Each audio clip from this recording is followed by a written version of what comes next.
All right. I call this meeting to order. Thomas Jefferson Planning District Commission this Thursday, April 7th at 7. Nice to see everyone today. We have a slight, not necessarily an adjustment, but just kind of change of how we conduct the meeting. So Christine, if you want to, or Sandy, you want to tell us real quick? Yeah, Sandy, go ahead. Oh, I assume that you're referring to since we hired a COO that we are going to be handing over some of the in-person meeting support over to Ruth. So you'll be hearing a lot more from Ruth and a lot less from me during the meeting today. She'll be doing the roll call and attendance and that organizational support for the meeting tonight. Excellent. Thank you so much. So who reads the notice? You read the notice. So if you could go on ahead and read the notice of electronic meeting, then we'll do a roll call. I'll go ahead and read it. Yep.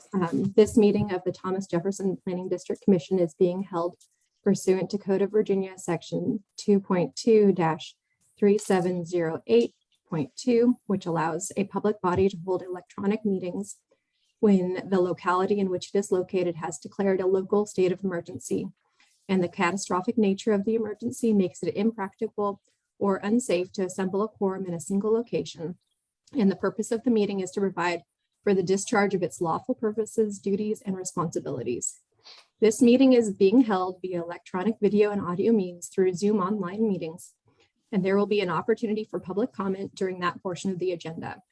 Notice has been provided to the public through notices at the TJPDC offices, to the media, website posting, and agenda. The meeting minutes will reflect the nature of the emergency. The meeting was held by electronic communication means and the type of electronic communication means by which the meeting was held. A recording of the meeting will be posted at tjpdc.org within 10 days of the meeting. Great. Thank you so much. And if we could go ahead and have a roll call, make sure we have a quorum. Councillor Payne. Commissioner Solia Yates. Supervisor Galloway. Here. Supervisor Andrews. Supervisor O'Brien. Mr. Smith. Here. Ms. Wilkinson. Here. Supervisor Barlow. Supervisor Jones. Ms. Bishop. Here. Supervisor Herring. Here. Supervisor Rutherford. Here.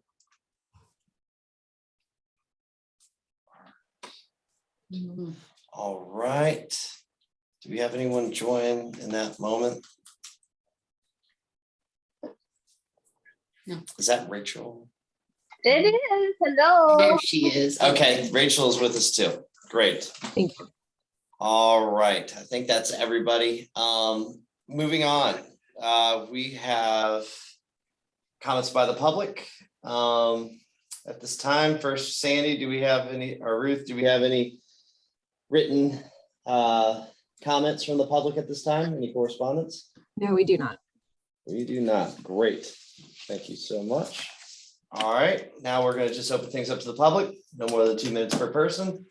Are there any people from the public who wish to speak? Feel free and unmute yourself or go to the chat bar. Anybody wish to speak? All right, not seeing anyone. We're going to close the public comment section. Moving into presentations. Raise grant support requests. Albemarle. Christine, take it away. I'd like to introduce Jessica Hirsch-Ballery. She's a principal planner for Albemarle County, and she's going to come, as she is here already, not going to come and talk about the raise application for Albemarle County for the 3-notch trail shared use path. They're asking for a letter of support from the commission. So following her presentation and the presentation from Greene, we will ask for just through consensus, doesn't require a formal vote, but through consensus for staff and Chair Rutherford to sign letters of support for both of them. So go ahead, Jessica. Great. Thanks, Christine. I'm going to bring up my screen. Just 1 second. And oops. Trying to move things around. And let me get it in sharing mode. Thanks for your patience, everybody. All right. As Christine said, my name is Jessica Hirsch-Ballering. I'm a principal planner at Albemarle County Community Development. My apologies to Supervisor Galloway, who had to sit through this longer version of this presentation yesterday. It's shorter today, and maybe I can answer a few more of your questions, Supervisor Galloway. So yes, we are applying for a RAISE grant. The title is Planning for a 3-Notch Trail Shared Use Path. So if our grant application is successful, the grant would fund a shared bike and pedestrian path from the city of Charlottesville to Crozet, likely along US 250. From there, it would continue west all the way to the Blue Ridge Tunnel in Nelson County. So a little background about RAISE. It stands for Rebuilding American Infrastructure with Sustainability and Equity. It is an incredibly competitive discretionary grant program for the construction and/or planning of transportation infrastructure projects. That includes infrastructure projects for non-motorized travelers. RAISE applications are scored on how effectively the project targets the following criteria: safety, environmental sustainability, quality of life, mobility and community connectivity, and economic competitiveness and opportunity. Albemarle County is eligible to apply for a RAISE grant. We can request anywhere between $1 million and $25 million in RAISE funds. This is kind of a unique year.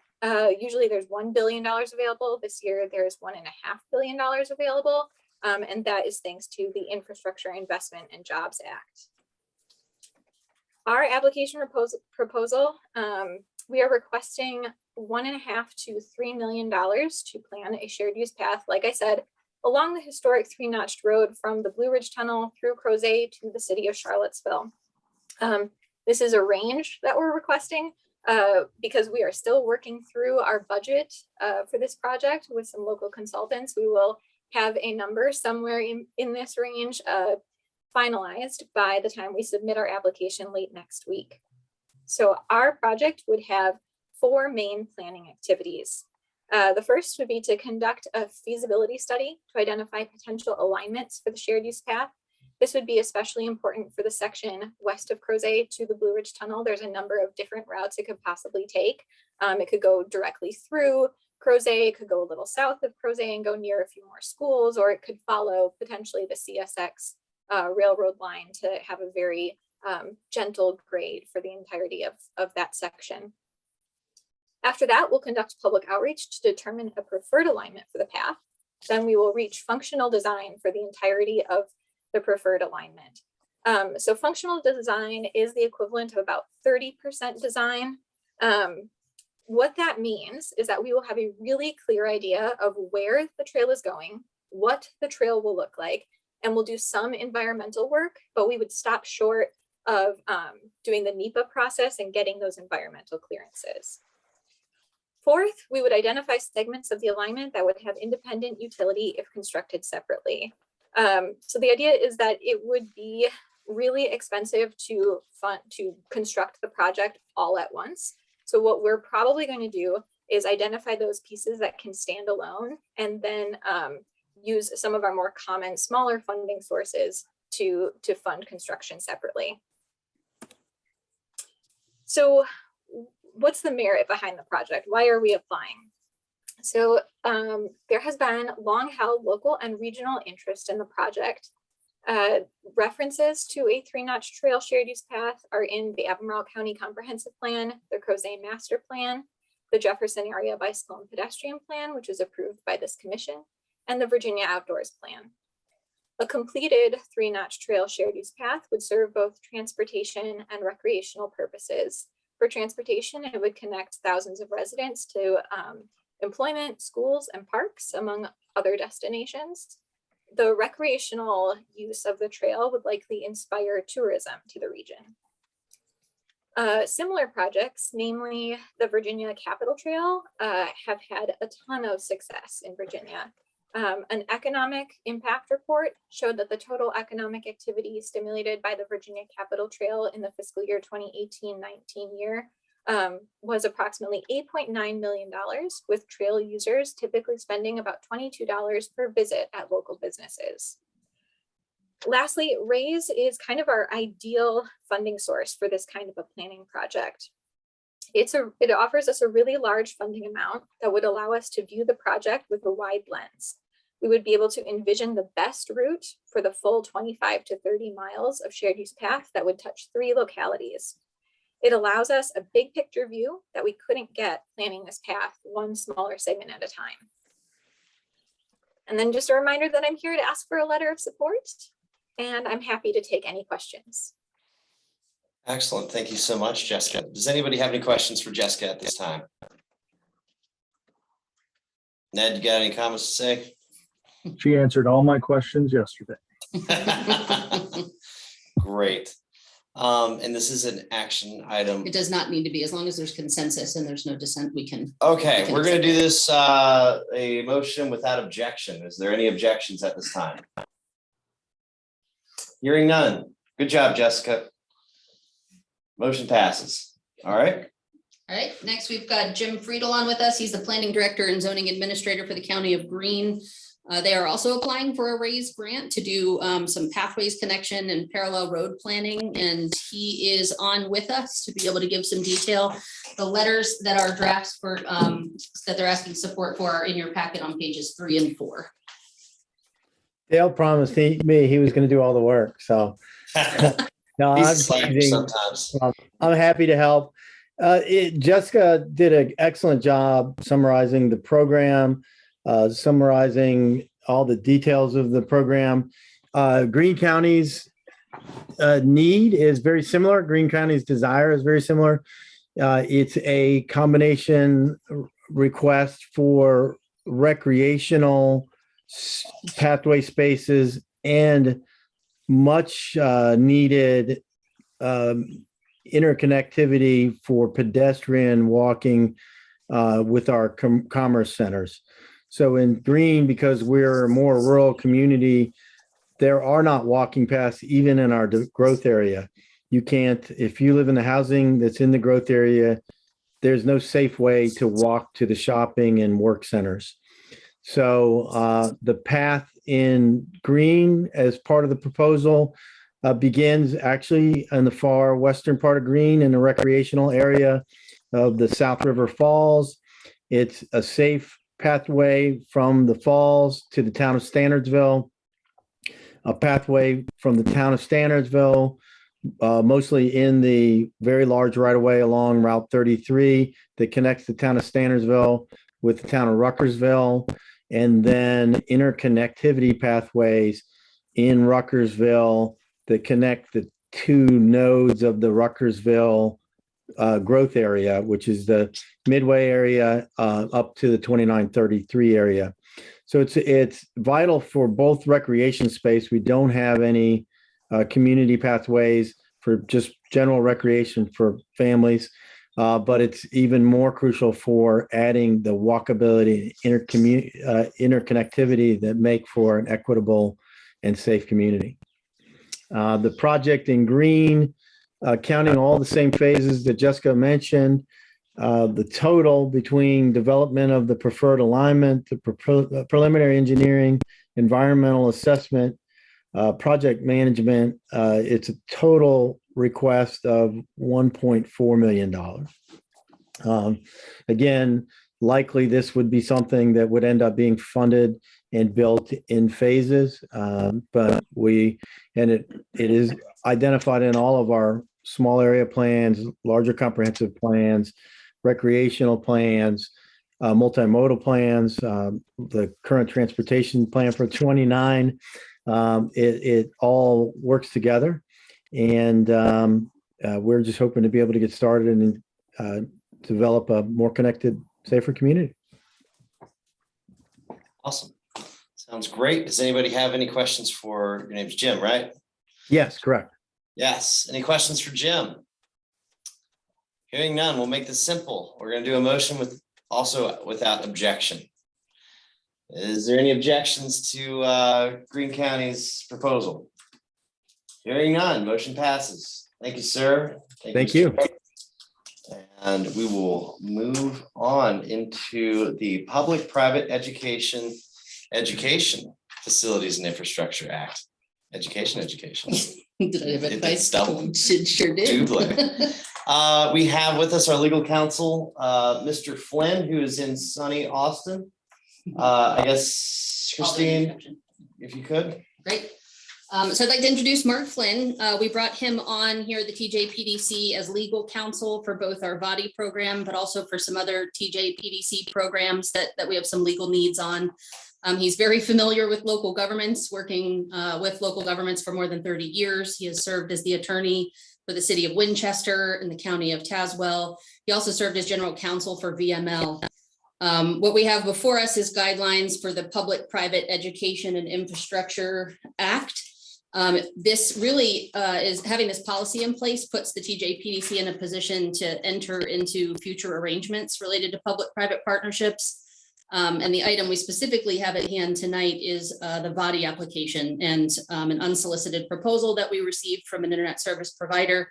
You know, our intent here is to do our due diligence and make sure that any contracting that we do related to VADI is legally sound, that we're crossing our T's and dotting our I's. So we're grateful for Mr. Flynn for his time in working with us on these guidelines and the attached resolution in your packet. And I'd like to turn it over to Mr. Flynn. Good evening for you all. It's 6 o'clock here, of course. But thanks for that, Christine. And so, of course, Firefly submitted a proposal for an excellent proposal for the deployment of broadband in the 13 localities. Well, TJPDC, as any public body, has to go through some sort of procurement in order to enter into an agreement with somebody for a proposal. Everybody from county government, you all, and city government, you all are familiar with, of course, you know, requests for proposals, invitations to bid using normal procurement. The Public-Private Education and Infrastructure Act 2002 is an alternative to that, and that's so it really is a kind of procurement, just a different way to get there. And in that, you can have unsolicited proposals, which is the Firefly, or you can have solicited. That is, if TJPDC were to go out to acquire some service, usually a larger project. That's what the Ppea is generally aimed at, not buying of 100 boxes of pencils or something like that. So, yes, you have something in hand from Firefly, significant. Yes, there's the VADI grant that that obviously contemplates a contract with Firefly to carry that out.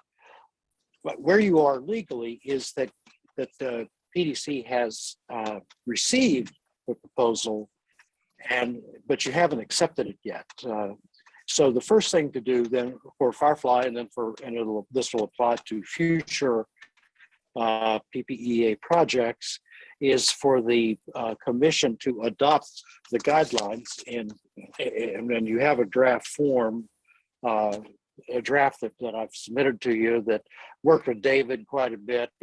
We had the Northern Shenandoah Valley PDC. I also did compare and contrast and reviewed with some other other government agencies guidelines to try to put this, and then made sure that the guidelines that I've drafted for you all comply with the part of the code, the act itself. And in fact, a lot of the provisions in your guidelines are recitations of what the state code requires. The process then for in this particular case is if the PDC is of a mind to, is to adopt the guidelines and then to formally accept the Firefly application for consideration. And then the guidelines have a process, and David and I have worked together on some of that process, and Christine and I have worked together on some of that. So that's where you are. And this hopefully will serve you well into the future as you do other projects. Right. Thank you, Mr. Flynn. Are there any questions for our legal counsel at this time? Okay.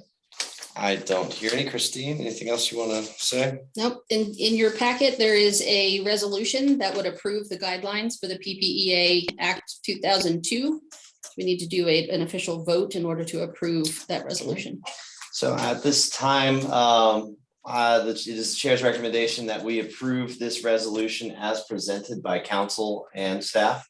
Question from We do have a question. Who is it? Mr. Smith has. Mr. Smith. It's not a question, Mr. Chairman. I was going to make a motion that we adopt it.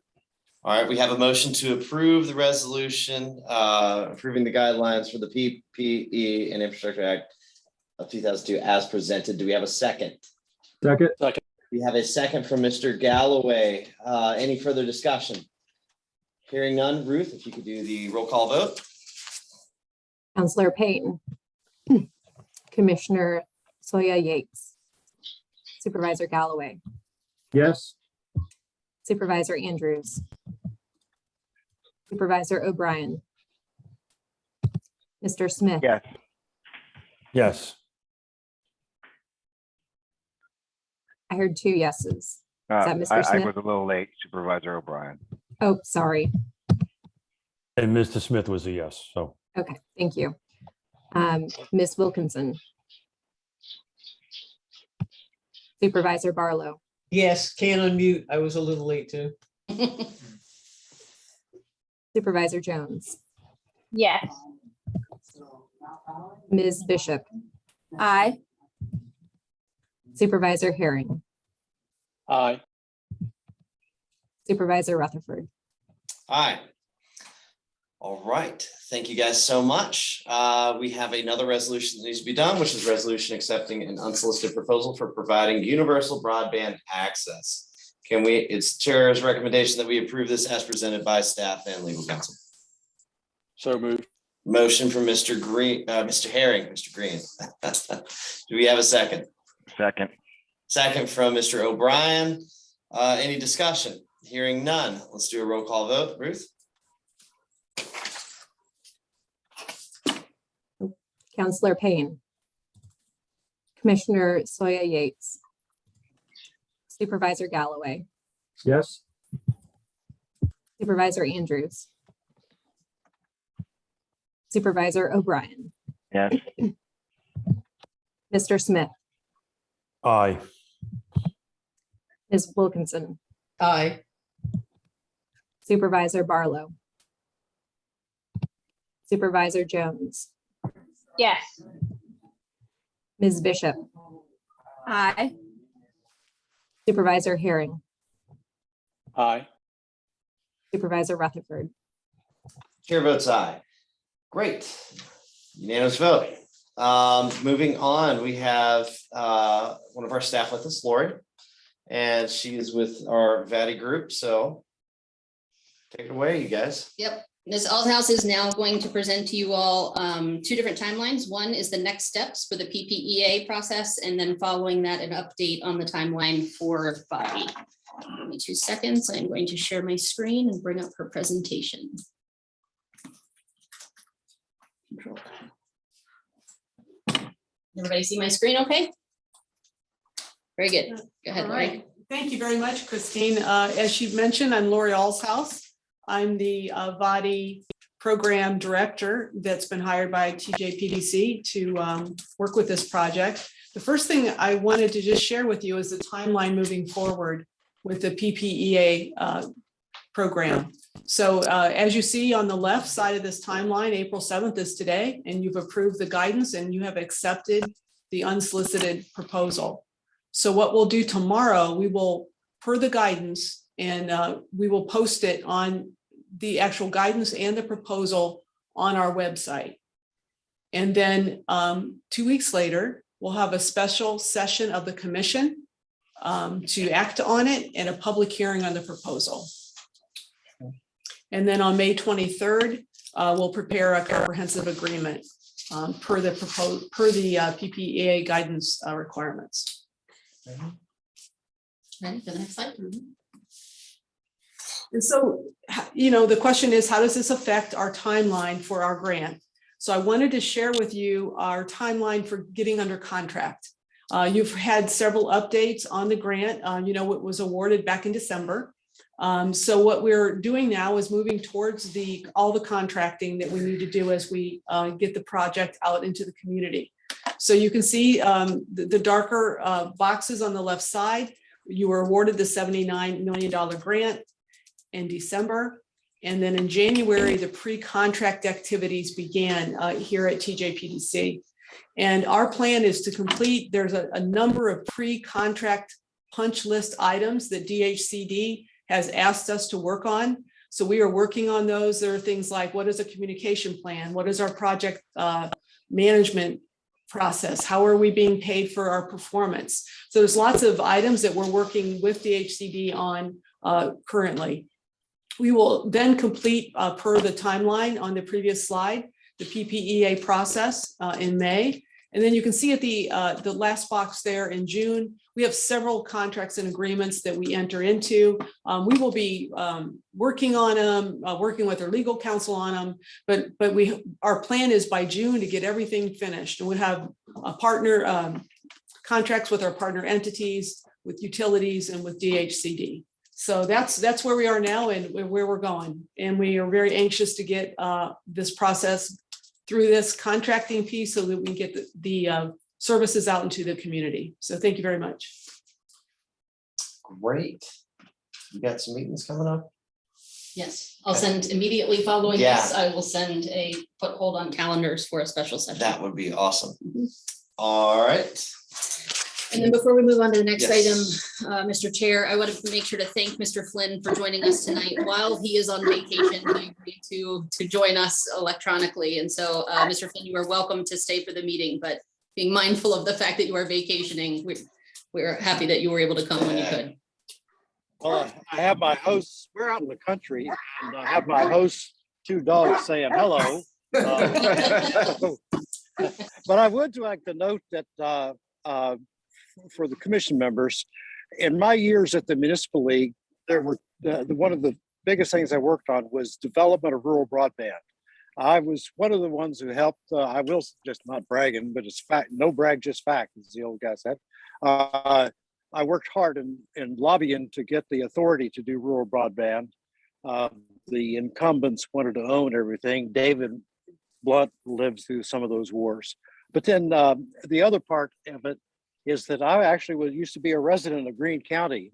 There was a guy from New York, Don Pruis, built a real fancy home that was built into a hill.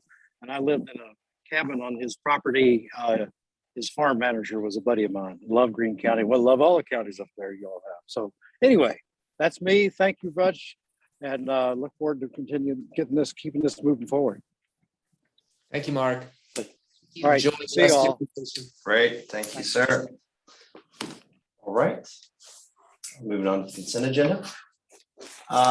If we could, if we've had opportunity to review the minutes of, see Lori.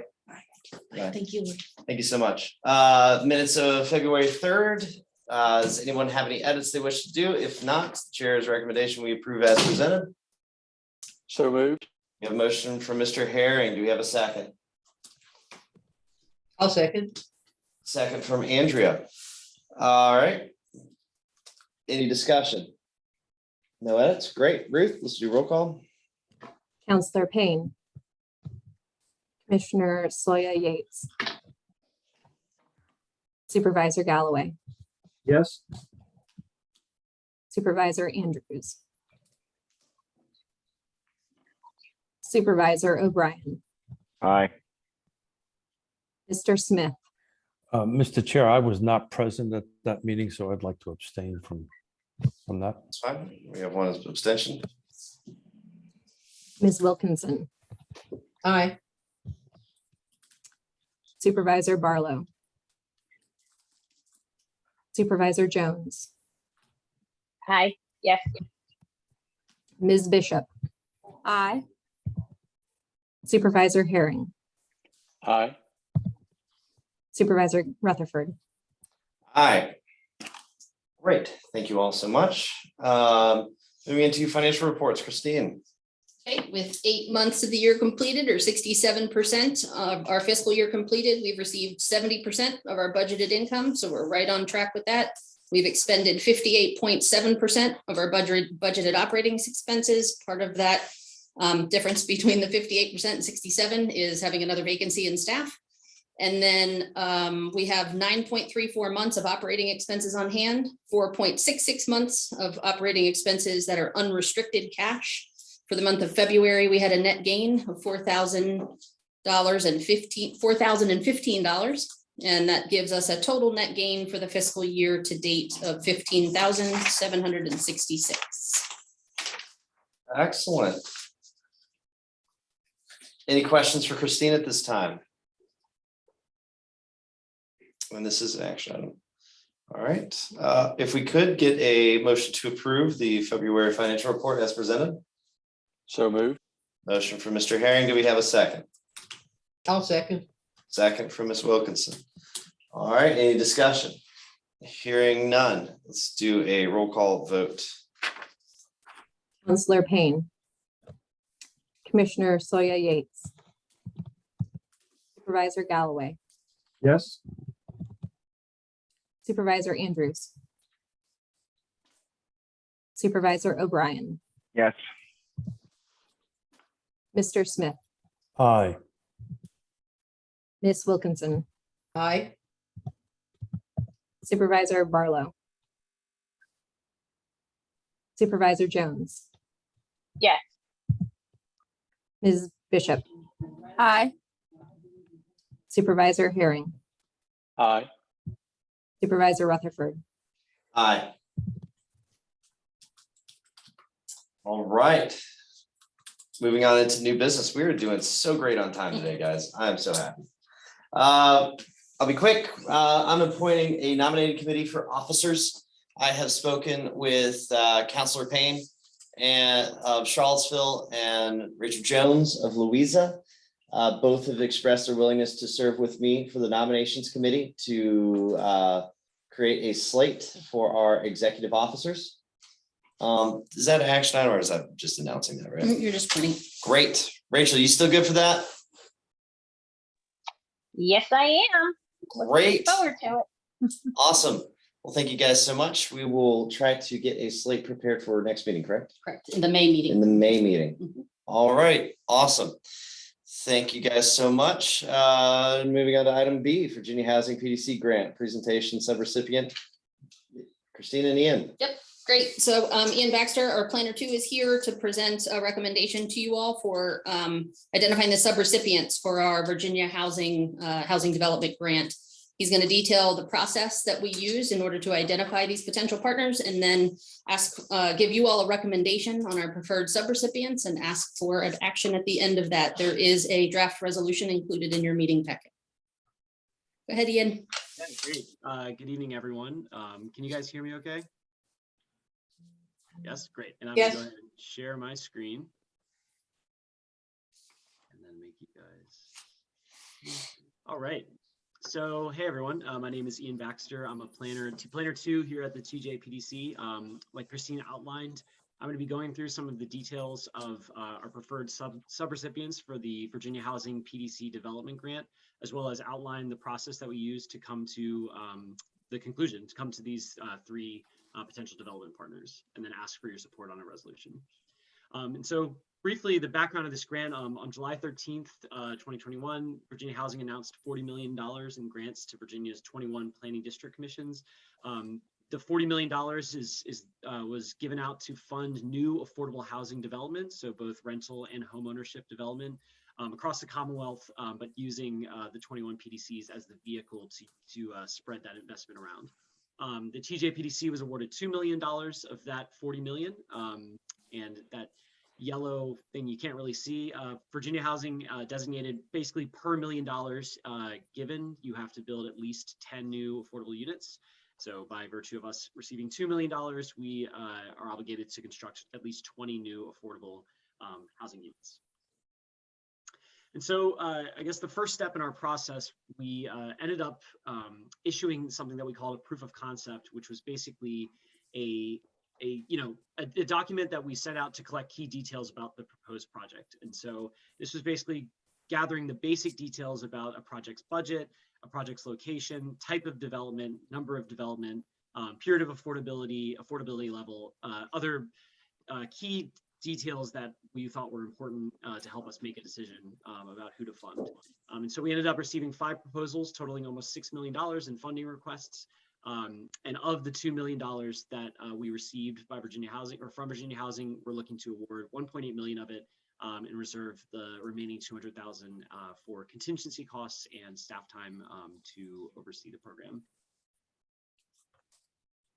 So yeah, this is kind of what I was just getting at in terms of the proof of concept review. So sort of the criteria that we judged these submissions by, the things that we thought were most important to consider when we were trying to designate subgrantees, included cost per unit, location of development, type of development, affordability level, site control, funding sources, and the capacity to be completed by June 2024, which I don't think I didn't actually mention that. That is when the developments have to be completed and leased up by June 2024. So these are the 3 development partners that we're looking to get your support to disperse the funding to. The first is Habitat for Humanity, $640,000 in funding awards to construct 32 new homeownership units. CRHA, Charlottesville Redevelopment and Housing Authority, excuse me, $660,000 to construct 48 new affordable rental units. And Virginia Supportive Housing, we're looking to give them $500,000 to construct 80 new permanent supportive housing units. And I'll go through each of these proposals briefly before getting to the back end of our process.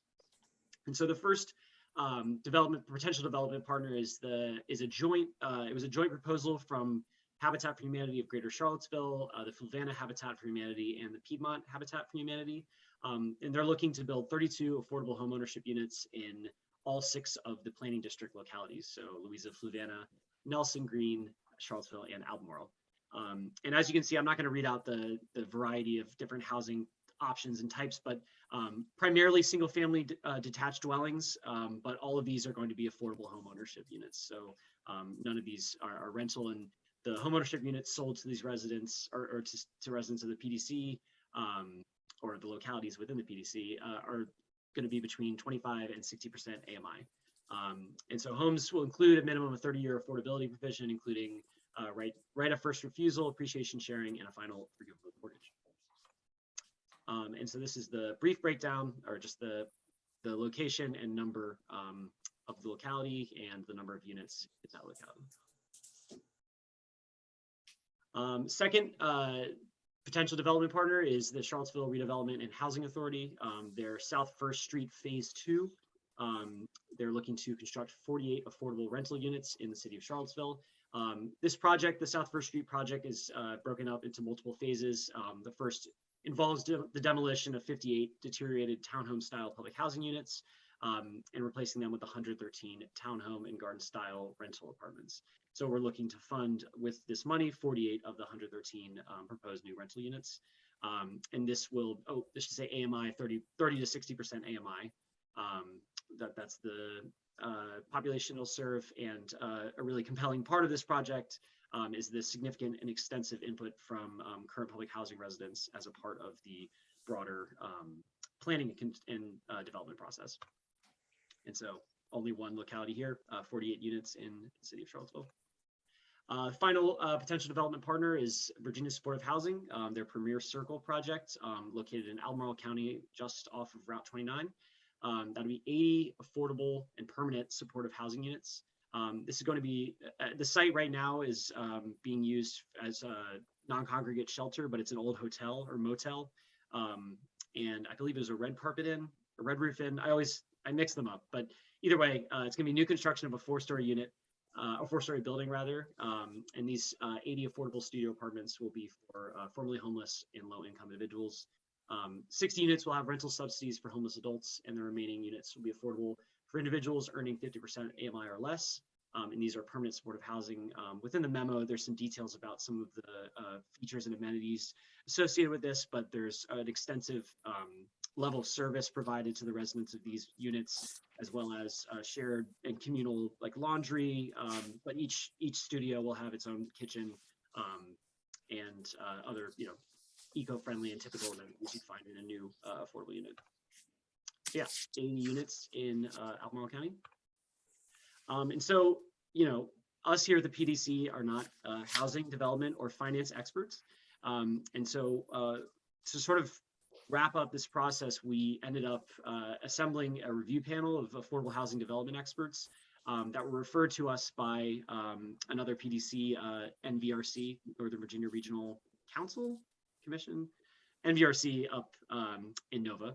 And the review panel consisted of our very own Supervisor Jesse Rutherford, Chair of the TJPDC, Bob Adams, Senior Advisor and Founder of HD Advisors in Richmond, and Andrew Friedman, the Principal and Owner of Progressive Housing Solutions in Virginia Beach. We ended up, the application that we sent out to we basically ended up choosing these three as our preferred development partners. We constructed a more detailed application that had basically a more in-depth picture of some of the information collected in the proof of concept. So the background about the development, the timeline, full pro forma, proof of site control if applicable, as well as details about organizational capacity, financial and I guess staff-wise. So basically a full picture of not only the development, but the organization that is promising development. And this review panel, we ended up getting all of those applications, packaging them up and giving them to this review panel, and they each determined that they were all feasible and could deliver the proposed units in the required time frame. Again, is June 2024. So that was sort of we wanted to ensure that we had at least some input from folks that knew more about affordable housing and more affordable housing development than we did. And so yeah, like I mentioned earlier, this is sort of all baked into the resolution that will come before you later in the meeting. But funding these three projects, I guess, ensures that this $1.8 million will fund development in all of the 6 jurisdictions in the planning district. It'll create a mix of rental, supportive housing, and new home ownership units, all affordable. A range of affordability ranging from 40% to 80% AMI. And with 160 proposed new units, that is 8 times what we were required to deliver per Virginia Housing Grant Guidelines. So we're really happy with the mix of not only location, but variety, type of affordable housing, as well as the ranging affordability unit levels that these units will possess. And yeah, so our staff recommendation is to approve the resolution, I guess, in so many words, and we can start giving out this money to start funding these units construction. And this is the final breakdown of the locality and units in each locality. And I would be happy to answer any questions. All right, does anybody have any questions at this time for Ian? Hey, Ned. Mr. Galloway. Not really a question so much as maybe a suggestion or a comment. The Premier Circle project is really a unique project. And the Thomas Jefferson Area Coalition for the Homeless doing a lot of leadership on that, and Anthony Haro. He presented at the governor's conference. What's the name of that? Governor's Housing Conference. Oh boy. But that was, since it was a virtual conference, I believe there's probably a recording of that. And my suggestion, Ian, if we could maybe track that down, the commissioners may be interested in watching or just clicking on that short presentation to learn more about that project. I think it's worth a watch to see what that project's all about. Yeah, I'd be happy. I think I can get in contact with the folks at Virginia Housing to find that if it's not already on YouTube. And I'll echo that. That was an outstanding presentation. So whoever hasn't seen it should see it. It was standing room only. It was pretty awesome. Awesome. And I have a question. I have a question from Louisa.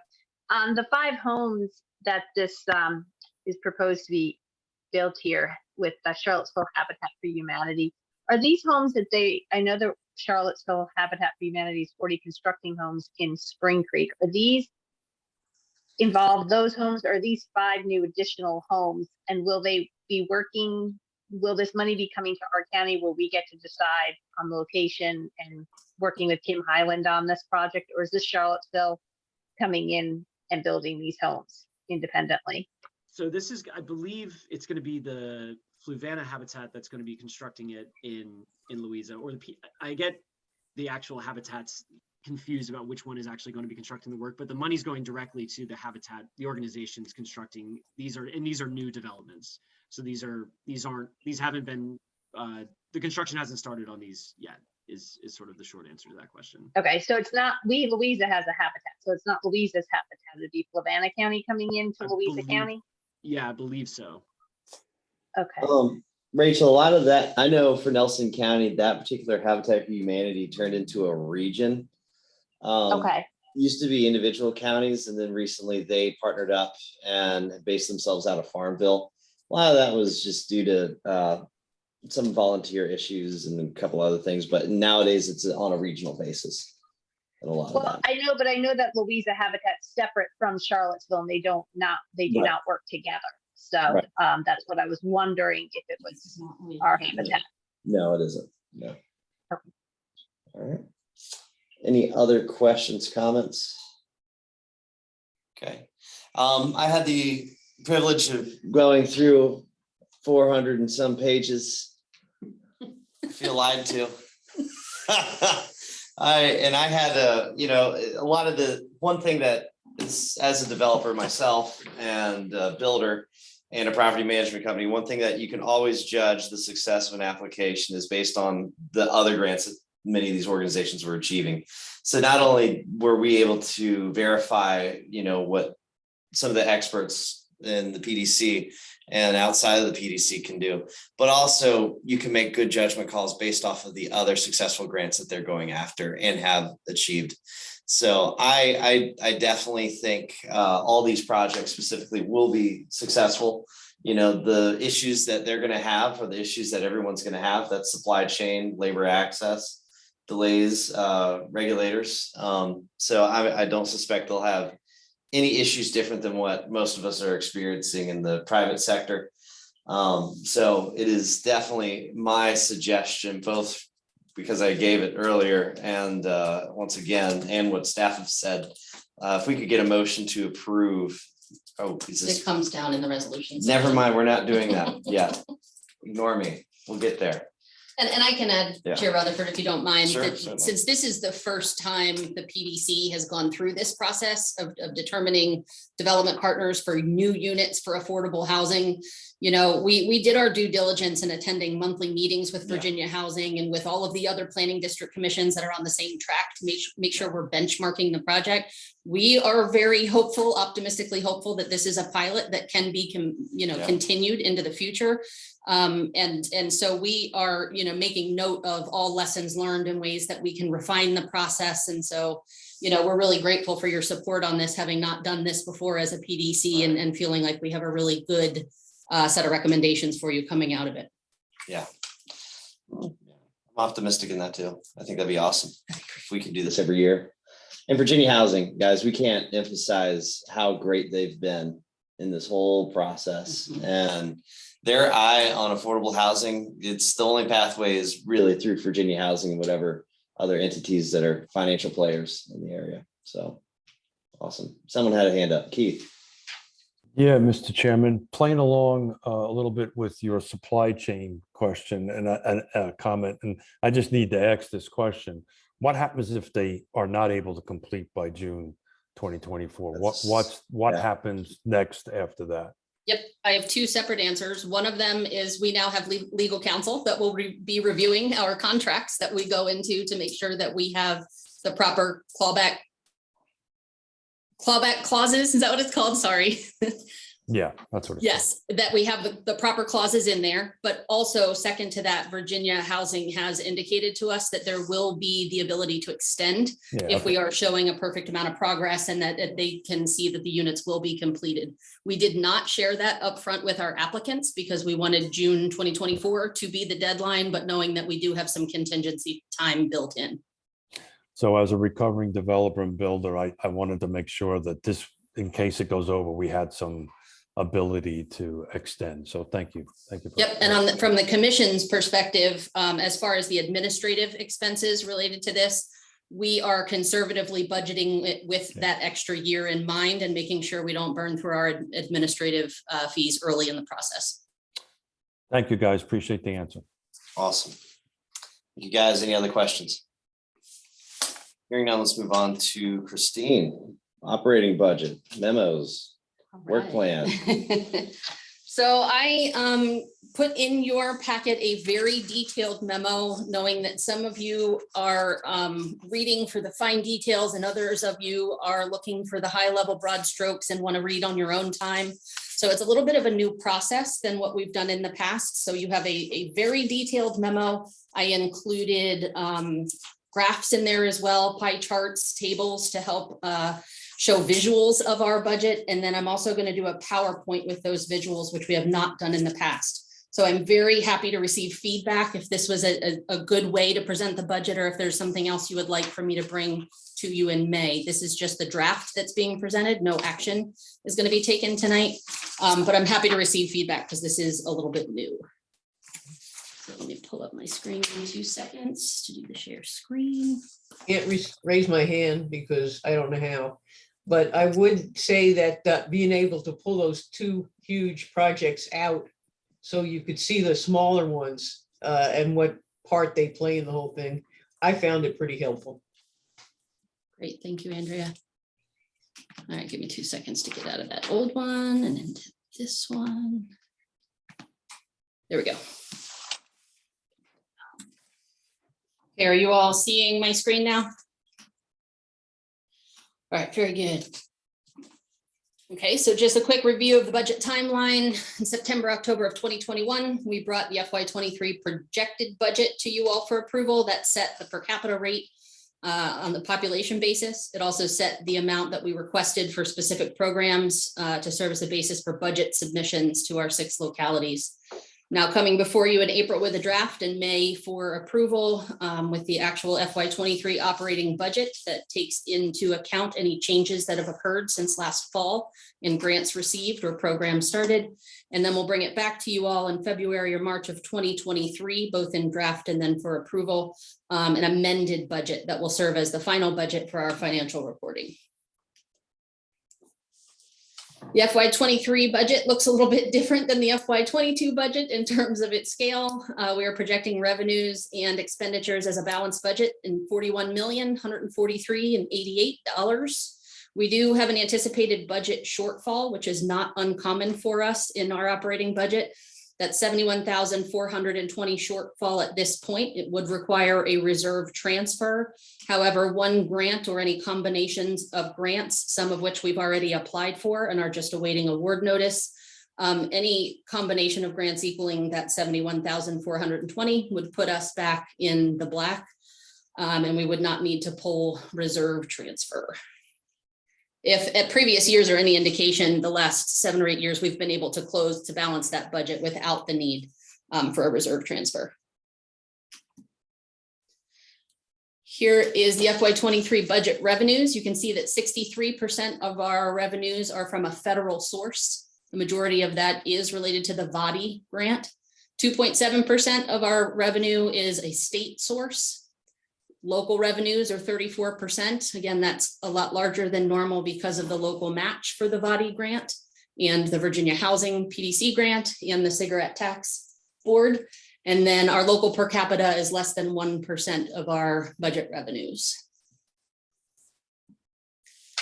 If you look at our federal revenues and 25.8 million, like Ms. Wilkinson said, I pulled out the broadband VADI 24 million so that it did not skew the pie chart to be unreadable. So 24.2 million of that is not displayed in this circle graph. This is all of the non-VADI federal revenue sources. So you can see home, the MPO and home ARC funds are the majority of our federal revenues, with smaller amounts coming in for housing preservation, rural transportation, the WIP program, watershed improvement plan, and hazard mitigation.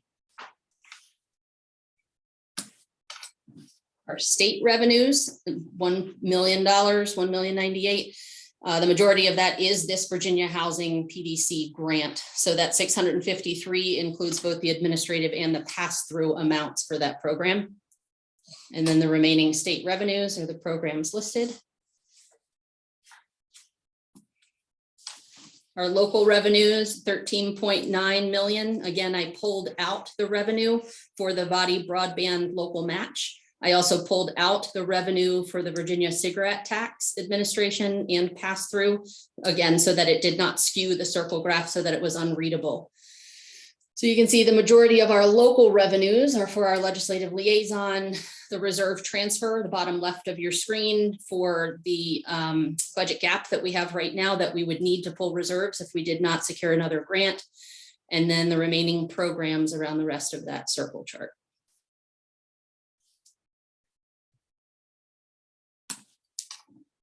Our per capita revenues are based on population. So here are the totals by jurisdiction.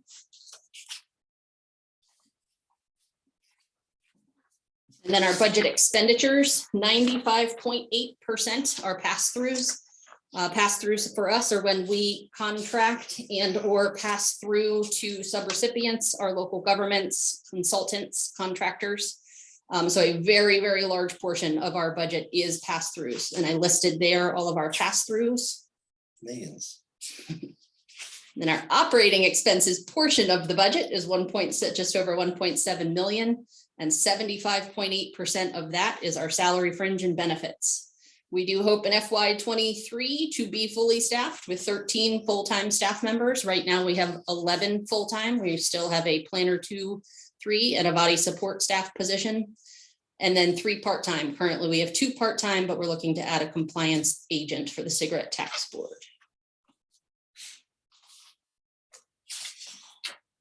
Other things to note that I did not include in here, actually, I'll go back to that just so you have the screen to look at it for the salary, fringe, and benefits. Staff retention and recruitment are really important to TJPDC leadership. We have seen a lot of turnover, as a lot of your organizations and a lot of sectors are experiencing. In FY22, all staff members received a 3% salary increase. This is just a reminder, but also in FY22, each full-time staff member received a one-time $3,000 one-time bonus.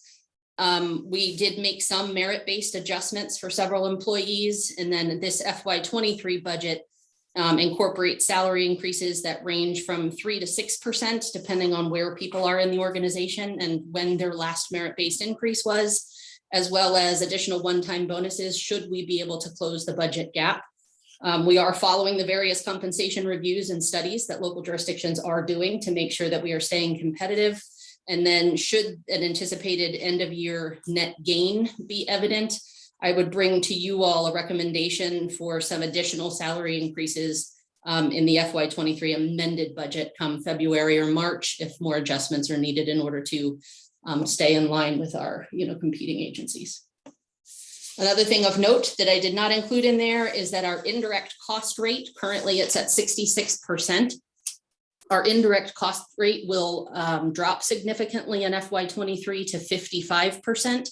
That is due to the reduced administrative expenses that we had in fiscal year FY21 due to the leadership changeover.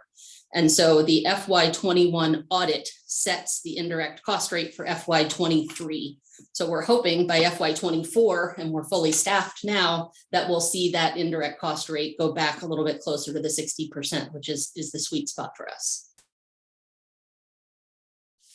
I'm happy to take any questions and see if there's any feedback you all have on additional information that you would need. In your packet are the documents that I would normally include: the overall operating budget, a table of all of the budget revenues by source, and then the per capita table that shows all of the local contributions to all of our programs. At this point, I'm happy to take any questions that anybody has. Any questions for Christine? I have a question. Comments? Question. Wow. Perhaps it's unfair to you to ask this question, but my sense is that TJPDC is delivering really a lot more in spending than it's asking its localities for in terms of local taxes. Is that a fair characterization? Are we spending more than we're asking for? Is that what you're asking? Yeah, through grants or, other revenue. Yes, we have not changed our per capita rate since 2014, I believe. So we have had a flat per capita rate for several years. We have had some internal discussions about looking at that and seeing if we need to, with the inflation and with the change of salaries that we're paying, if we need to request a higher per capita rate. However, we have been ending every year with a small net gain. And so we are not ever in the red. So we're never spending more than we bring in. However, we're bringing a lot more of that in through grants, both state and federal grants, in order to make sure we can cover our staff time. You're getting at my concern, sustainability. Yeah. Thank you. Mr. Saul Yates, I can just speak directly. This year in the FY23 budget, we introduced a new request of our local governments for the Regional Housing Partnership. And so we did not want to make requests for two different jumps in the same year. So that's something staff will be looking at, and likely through our Executive and Finance Committee, talking through if we make an adjustment, what is the right one to make in our requests for the following years.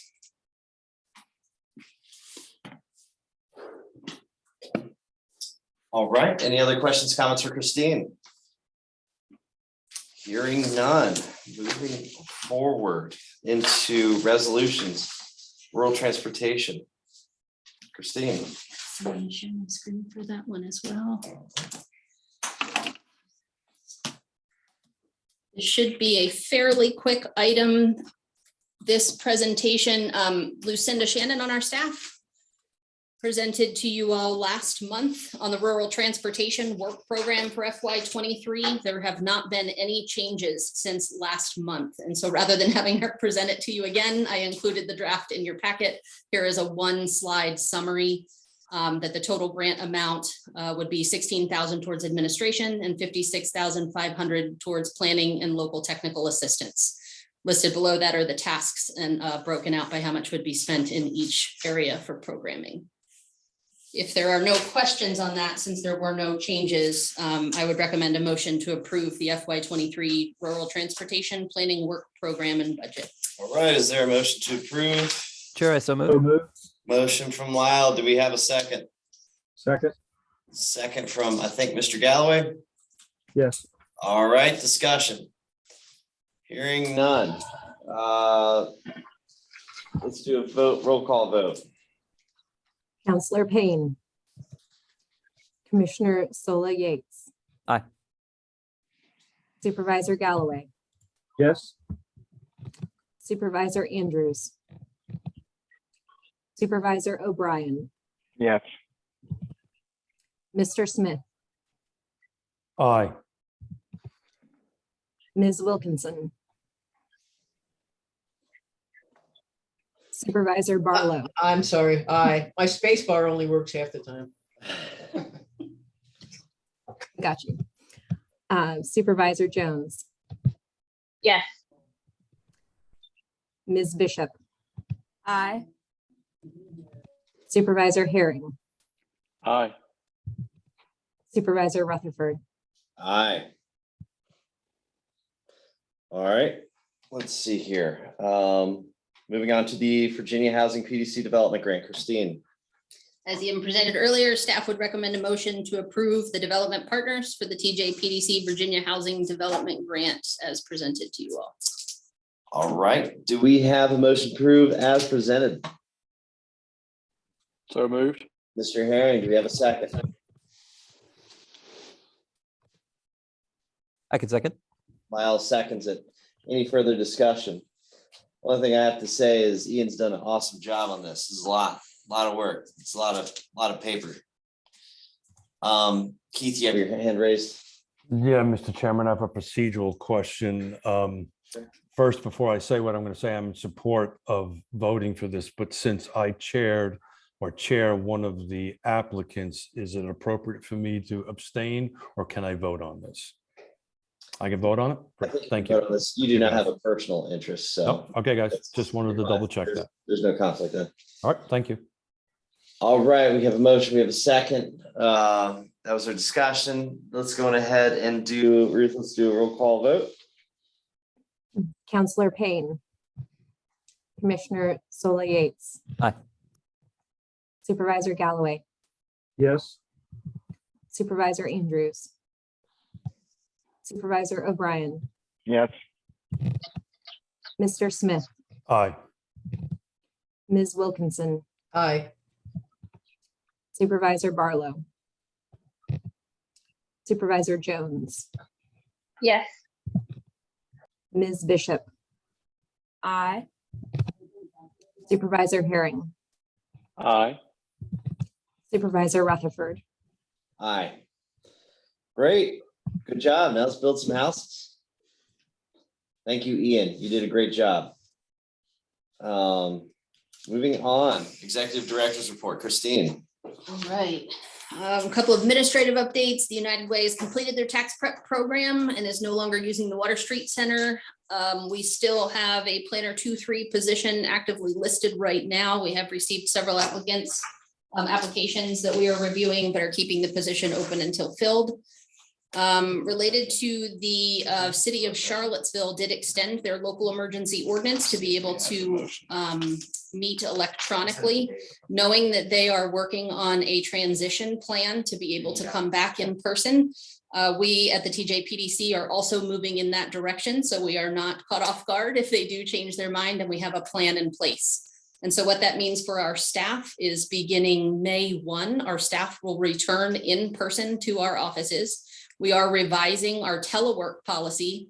If you guys can recall, pre-pandemic, we had approved a telework policy that allowed staff to work up to 1 day remotely. This revised telework policy will allow staff to request working up to 2 days telework. And so that would mean a minimum of 3 days in the office, where one of those days, all staff will be present. So on Wednesdays, all staff will be in the office so we can have staff meetings and collaborative work sessions and such. What that will mean is we will bring to you all next month a recommendation that the commission begin to return to in-person meetings as well, assuming that the pandemic stays in the state that it's in and we don't see any major changes, but also knowing that we will be very flexible in changing it if there are changes in the pandemic. And so we'll bring back to you next month a recommendation for the commission to return in its June meeting in person, and we'll open that up for discussion next month, but I'm happy to take any questions about that. A legislative update from David. Governor called the General Assembly back for special session. David, do you want to give any updates to that, since that was April 4th and a change happened since then? Would you be willing? Yeah, I think it lasted all of an hour to an hour and a half max. Wasn't really ready for prime time. Budget negotiators are still trying to work towards coming to some agreement on both the fiscal year 22 state budget as well as the 23-24 biennial budget.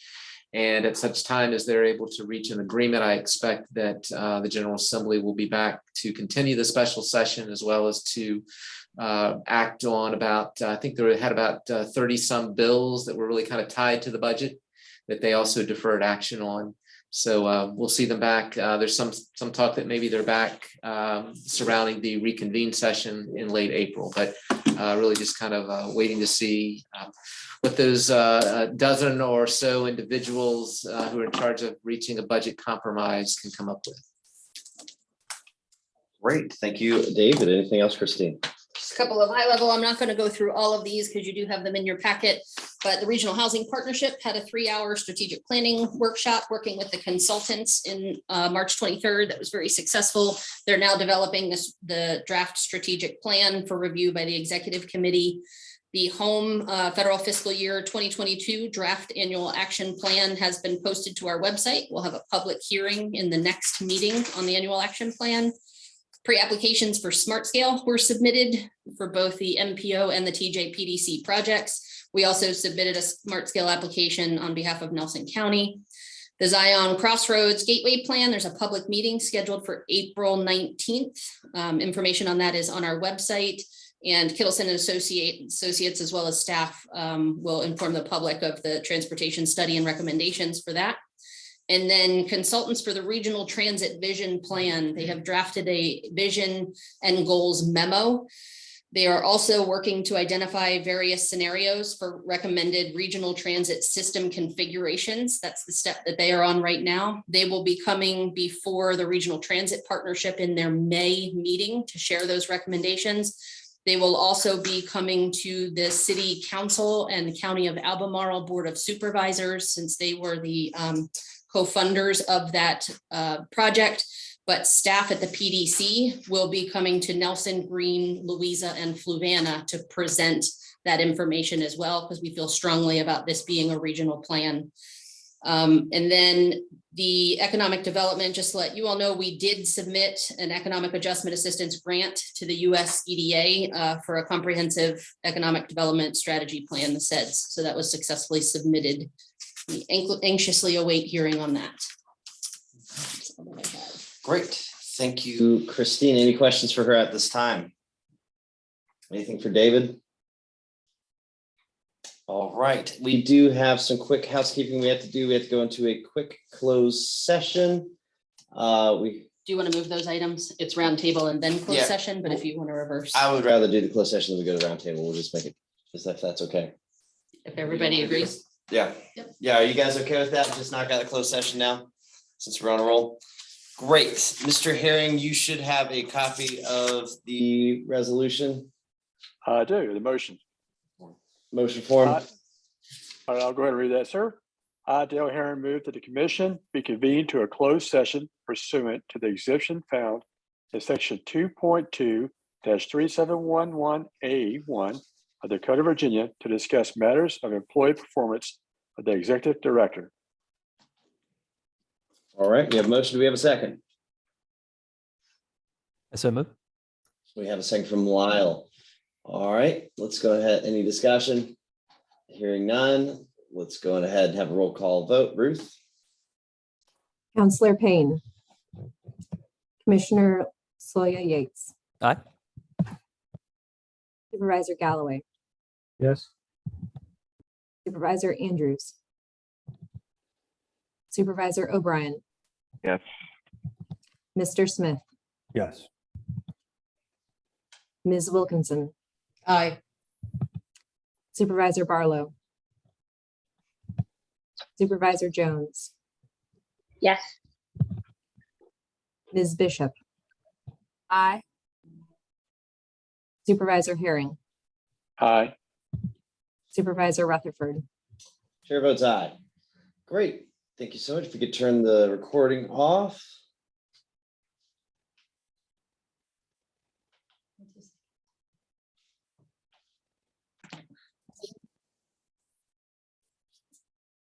Great. At this time, Mr. Herring. Yes, sir. I, Dale Herring, move that the commission exit closed session. We have a motion. Do we have a second? I'll second. Second from Ms. Wilkinson. Any discussion? Hearing no discussion. Ruth, roll call. Counselor Payne. Commissioner Sola Yates. Aye. Supervisor Galloway. Yes. Supervisor Andrews. Supervisor O'Brien. Yes. Mr. Smith. Aye. Ms. Wilkinson. Aye. Supervisor Barlow. Supervisor Jones. Yes. Ms. Bishop. Aye. Supervisor Herring. Aye. Supervisor Rutherford. Chair votes aye. All right, now we need a motion to certify. Yes, sir. I, Dale Herring, move that the commission certify that to the best of each member's knowledge on a public business matter lawfully exempted from the open meeting requirements of the Virginia Freedom of Information Act and identified in the motion authorizing the closed session were heard, discussed, or considered in the closed session. All right, we have a motion. Do we have a second? Second. All right, second from Mr. Galloway. Any discussion? Hearing none. Roll call vote, Ruth? Counselor Payne. Commissioner Sola Yates. Aye. Supervisor Galloway. Yes. Supervisor Andrews. Supervisor O'Brien. Yes. Mr. Smith. Yes. Ms. Wilkinson, Aye. Supervisor Barlow, Supervisor Jones, Yes. Ms. Bishop, Aye. Supervisor Herring, Aye. Supervisor Rutherford. Chair votes aye. Great. We have a motion for this time. Mr. Galloway. Mr. Chair, I would like to make a motion that upon the completion or at the conclusion of a positive review of the executive director, that the board approve a base pay increase of 3% that will begin on July 1st, 2022. I'll second that motion. Oh, Motion from Mr. Galloway, second from Keith. All right, any discussion? Hearing none, roll call vote. Ruth? Counselor Payne, Commissioner Sola Yates, Aye. Supervisor Galloway, Yes. Supervisor Andrews, Supervisor O'Brien, Yes. Mr. Smith, aye. Ms. Wilkinson, Aye. Supervisor Barlow, Supervisor Jones, Ms. Bishop, Aye. Supervisor Herring, Aye. Supervisor Rutherford. Chair votes aye. Thank you so much. Great job, Christine. Thank you. Again. Thank you. All right, moving on into other business roundtable discussion. Let's start out with Fluvanna. Tony, tell us what's happening. Great. So we've just finished our, we're almost finished with our budgeting process and discussions here. Looks like it's going to be a pretty good year for us in terms of we were able to reduce the tax rate slightly, large part driven by the personal property tax rate or increases in terms of value, which helped to bolster the revenues coming in at the end of the year.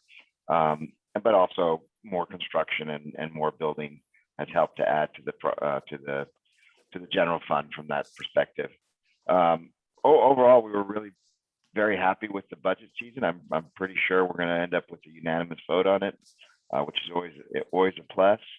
And I feel like almost everybody that wanted and asked for funding, which was in reason, were funded appropriately, and we added some new staff members. So this is one of the best budget season years that I've gone through. So I'm very happy about that.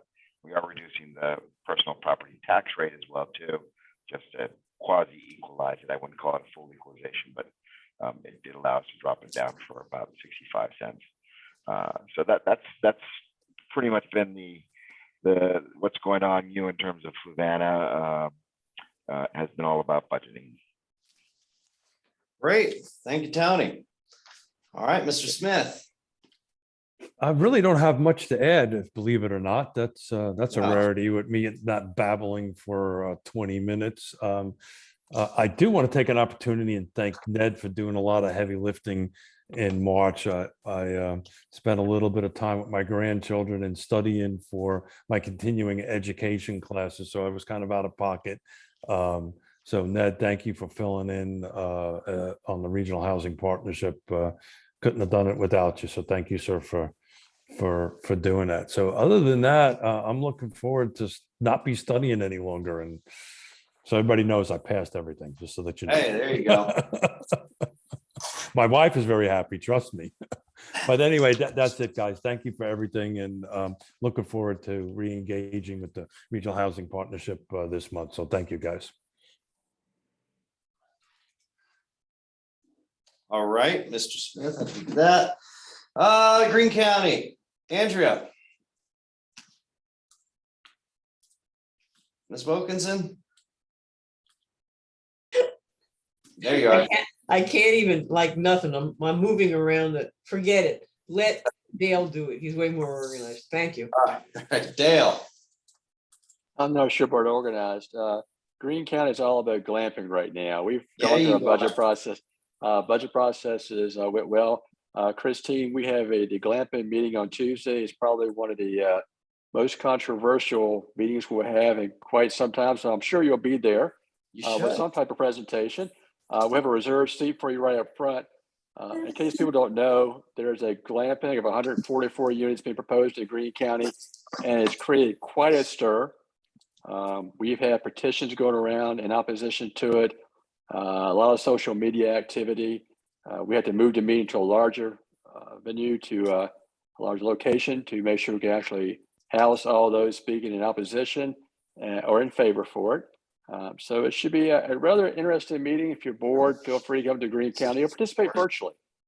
And that's pretty much all we have going on right. I mean, we still have RSA going on, but it's kind of funny that RSA is not the topic of conversation right now, but we do still have RSA going on, still fighting that battle. But that's where we are. Dale, that meeting ended up on my calendar somehow. Somebody put that glamping thing on my calendar. So I heard We'll see you about there. I heard something about Jerry Springer. I don't know what that meant. We'll see you there, sir. Great. All right.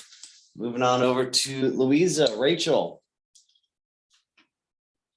Yeah, kind of, we're pretty much the same as everyone else. Tommy might add a few things, but we're working on our budget and still working through that process. We are not reducing our rates. We are keeping everything, we're holding steady. We are making some adjustments for our seniors and those on fixed incomes, but for the rest of us, even though our assessments did take a big jump like everyone else's did, we're holding. We have around Zion's Crossroads on April 19th, we have an upcoming community meeting that I requested. I believe we're partnering with Fluvanna County also, you all, VDOT, and it's about the roundabouts and the bow tie, I should say, that is proposed by VDOT and the study that Kettleson did, and it's getting a lot of pushback from community members. So we have a new approach plan, and hopefully we can quell some of the concerns and answer some of the questions and give better timelines for everyone. But that's about all I have. Tommy might have something to add. I don't think Tommy's here today. He's not. I thought I heard him on there. No? Yeah, you got Tony.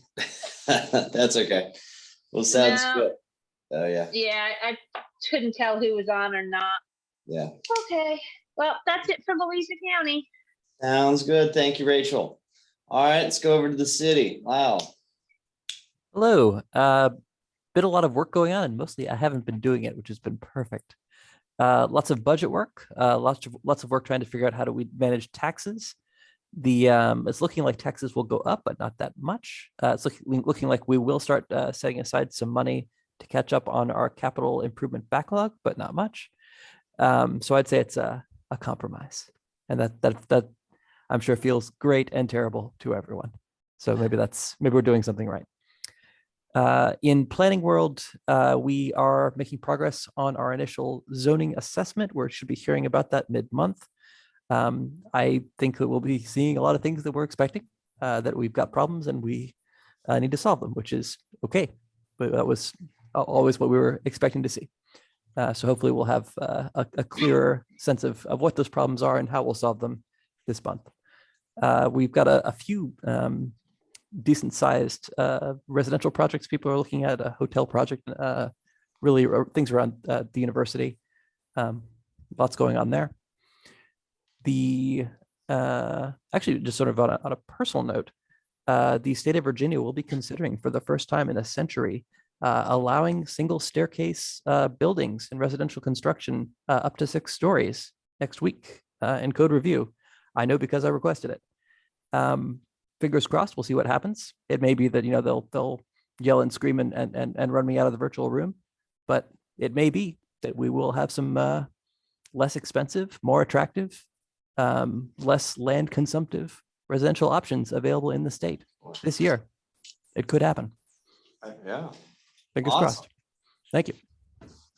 All right. Dylan, Ms. Bishop. I will pass my time along to you tonight, Mr. Chair. Oh my goodness. Did I miss anybody else? I don't think so. Albemarle. Albemarle, sorry, Ned, that's right, because I was thinking Mr. Andrews was gone. Mr. Galloway.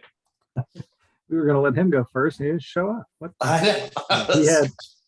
He did have another meeting that always conflicts with this meeting, so he. No worries. It'll just be a No one-time worries. miss. Like everyone else, our budget is ongoing. We too did not change our real property tax rate. However, we did reduce our personal property by 86 cents. Just the rationale behind it with the incredible increase in used car valuation. That's where we gave some relief. A lot of that's being offset by, we are increasing our food and beverage, transit occupancy taxes to match that of the city. So that is an increase. So the revenue coming in from those two areas, the new cigarette tax, and of course the increase in property values are what's helping us to basically transfer the real property or the personal property burden on our citizens over into those areas. To do that move was about a $12 million+ cost in the revenue stream. So it wasn't an insignificant move of money. Yesterday with the Albemarle County Board of Supervisors was our first back in-person meeting with the whole board. It was a hybrid meeting where we were at the dais. We had unmasked areas for folks to come and join. We had social distanced areas and a masked area for those who wanted to be masked. And we had the public and presenters being able to participate virtually to give presentations to the board or to offer public comment. So it went off without a hitch. And I'm glad to see that we're able to continue the virtual participation, both for staff, developers, and the community, because I think that we've learned over the last couple of years that's increased participation. I just want to call out a request to Commissioner Sully Yates that, did you ever track down that Urban Institute report that we were getting all interested in from that was made to the Alexandria Advisory, the housing committee up there? I'll check back on that. They said they would get back to me, but I never found it online. So if you ever come across that link, I know a few people that might be interested in that report. And then finally, the Charlottesville Albemarle Metropolitan Planning Organization did choose a location for a Ravenna River pedestrian bike bridge crossing, which will connect Pantops over to the Woolen Mills area. We had two different locations to select, and the MPO chose that one. So fingers crossed with the truss bridge design that was done, that this will be able to go to the state and compete as a smart scale application, giving a connection over the river. So with that, thank you. Thank you, Mr. Galloway. And of course, we had a great RHP meeting recently too. So that was a great time. Oh, I'm glad you said that, because Keith was being pretty, what's the word? I don't know, gracious to me, but the heavy lift was made much lighter due to Ian Baxter and Christine. Yes. Jacobs. So yeah, didn't need a lot of strength for that lift with those two behind me. Yeah. Amen to that. Great discussion too. All right. If we're not missing anyone else, it's just me. Well, Nelson County, we did not lower our personal property 80 some cents. It was only 78 cents. So Ned, you won that one there. So we just fully equalized our personal property. It looks like we're going to be lowering our real estate tax from 72 cents 100 to 65 cents 100. There is a potential for our transient occupancy tax from going from 5% to 10%. We do believe that is very much needed in our community and try to offset some of the burden of so many different things, whether it's EMS, safety, and our school systems. And with that being said, is our transient occupancy tax is potentially going to be giving, depending on what the school board does, a pay increase to all of our teachers in our school system. So seeing some of that burden from the taxpayer be passed on to the transient is a exciting thing, potentially. Of course, we don't know yet. Hadn't gotten to the final public hearing, and who knows what might happen. Things always change. We recently, our school system asked for a 20% increase in their operations budget, which was a total of $6 million. We went from a school population of 1,700 to 1,450. So that was a very fun budget meeting. Needless to say, we did not agreed to give them the 3.5 million. That was a shortfall that the state would not contribute. Looks like it's going to probably be $1.5 million. We also have great movement in potentially doing a recreation facility in Nelson County, which includes a public swimming pool. So that's going to be a very exciting potential. And also there's another opportunity of renovating our high school and probably another $5 million in capital improvement projects. So all in all, it was exciting. It's been a fun year. We also are in search for an executive director for our county administrator. Sorry, it's wrong thing. Sorry, Christine. She just got a heart attack right now. You should see. Anyways, county administrator, and she, not she, but we currently have been going on with our search committee, seeing what we're going to get. So it'll be fun. It's a fun year to be in Nelson County. It's very, very fluid. A lot of movements, a lot of moving parts. So Dylan, you have your hand raised. What else? Yes, on Tuesday, we also have the public hearing for that 51 site mobile home park. That'll be on Tuesday on Route 29 north of Livingston. So we'll see how that goes. That will be interesting. I don't know how that's going to go. So we'll find out. Anything else anybody want to talk about? Obviously, we got some stuff coming up next month. Draft home annual plan, legislative report, and UPWP. I don't see anything else that's we need to talk about unless you guys have anything. Great. I've been up since like 5 a.m. so I'm ready to go to bed. Go home. Christine, do you have anything else? No. Great. I need a motion to adjourn. Mr. Chairman, I'll do that for you. Motion from Mr. Smith. Do we have a second? Second. Second from Mr. Herring. I'm not going to let anybody have a discussion. Just kidding. Discussion. Hearing none. We're going to do a vote of acclamation. All those in favor say aye. Aye. Any opposition? Great. Y'all have a great week. Drive home safe, Jesse, from. Will do. Will do. Thank you, guys. Night, Good y'all. evening, everyone. Take care, guys.